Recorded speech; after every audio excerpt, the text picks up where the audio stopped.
791 square ফিটের flat, পূর্ব দক্ষিণ পশ্চিম facing নিয়ে, 3 side open, ready to move flat আছে। এটা আমাদের মুন্সি এনক্লেভে। ফ্ল্যাটের মধ্যে থাকছে দুটো রুম থাকছে, এটা একটা রুম, দুটো রুমেতেই দুটো করে উইন্ডো থাকছে। আর উইন্ডো আপনার টাটা প্রবেশের ওপেনেবল উইন্ডো থাকছে। তার সঙ্গে হলের মধ্যেই আপনি ব্যালকনি পাবেন এবং ব্যালকনিটা খুব বড় সাইজের থাকছে, ওয়াল টাইলস ফিনিশিং। ব্যালকনির মধ্যে ওয়াটার পয়েন্ট এবং washing machine point, electric point, যেটা লাইট জ্বালতে পারেন সেটাও থাকছে।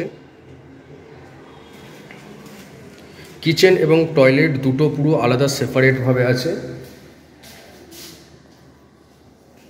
এটা হচ্ছে কমন টয়লেট, তার এই জায়গাটায় আছে আপনার basin plus washing machine point.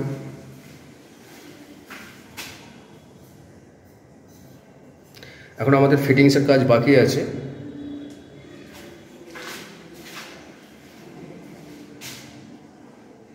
Main gate কাঠের থাকছে, তার সঙ্গে এই একটা রুম, আপনার রুমটা থাকছে, এটাও থাকছে দক্ষিণ পশ্চিম ফেসিং নিয়ে, তার সঙ্গে একটা অ্যাটাচ টয়লেট। 791 স্কোয়ার ফিটের আপনার রেডি টু মুভ ফ্ল্যাট। আর এই প্রজেক্টটা হচ্ছে আমাদের মাদার ডেয়ারির কাছেই আছে।